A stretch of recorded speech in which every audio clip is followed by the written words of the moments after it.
Hello friends, स्वागत है आपका आशाज किचन में। और आज हम बनाएंगे मक्खन से घी, एकदम आसान तरीके से, बिना किसी झंझट के, बिना किसी तामझाम के, एकदम ऑथेंटिक तरीके से आज हम घी बनाना सीखेंगे। ये मैंने 5 से 6 दिन की दूध की मलाई इकट्ठी करके फ्रिज में रखी हुई थी।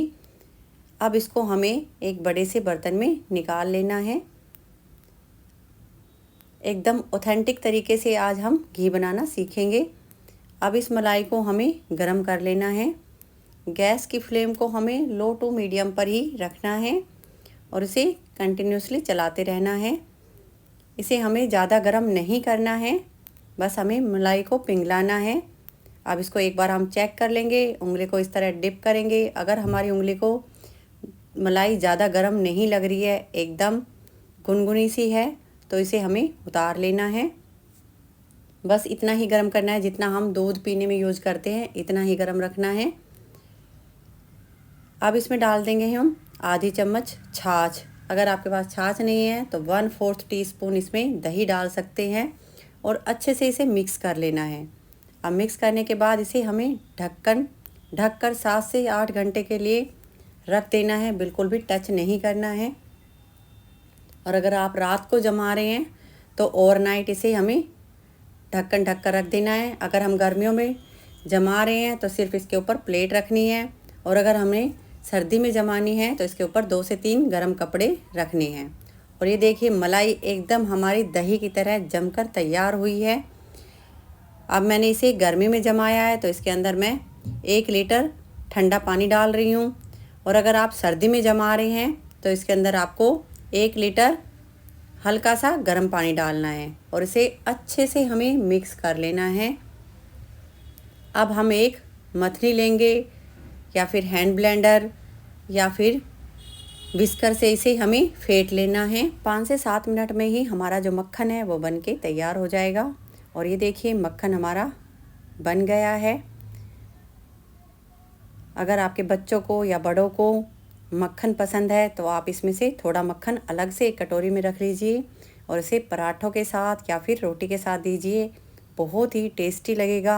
एकदम ऑथेंटिक मक्खन बनकर तैयार हुआ है।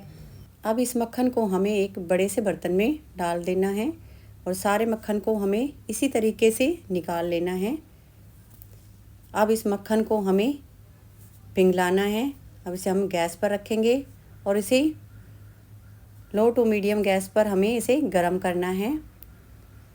और इसे वहीं पर ही खड़े होकर गरम करना है, नहीं तो ये बाहर निकल जाएगी, क्योंकि इसमें छाछ भी है। और इसे कंटिन्यूसली हमें चलाते रहना है। बस हमें इसे एक उबाल तक ही पकाना है। अगर हम इस मक्खन को ज़्यादा पकाएंगे तो इस घी में से एक अजीब सी स्मेल आने लगती है। अब इसे हमें ठंडा करना है, रूम टेम्परेचर पर ले आना है। अब हम एक पानी का गिलास लेंगे और इसके बीचों बीच हमें ये पानी का गिलास रख देना है। अब इसको हमें 2 से 3 घंटे के लिए फ्रिज में रख देना है। घी हमारा अच्छे से जम चुका है। अब हमें गिलास को इस तरह से घुमाते हुए निकाल लेना है। अब जो घी है वो हमारा ऊपर आ गया है और जो छाछ है वो नीचे रह गई है और एकदम साफ़ हमारा गिलास निकला है। गिलास पे भी हमारे बिल्कुल भी घी नहीं लगा।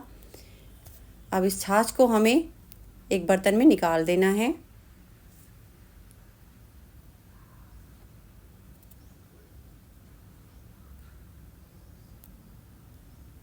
अभी भी इसमें तली के नीचे थोड़ी सी छाछ बच गई है,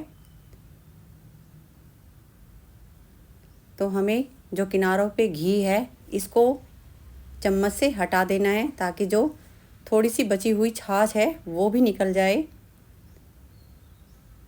हमें घी में छाछ बिल्कुल भी नहीं छोड़नी है। और ये देखिए, इसमें बिल्कुल भी छाछ नहीं है और हमारा घी घी रह गया है। अब इसको हमें फिर से गरम कर लेना है।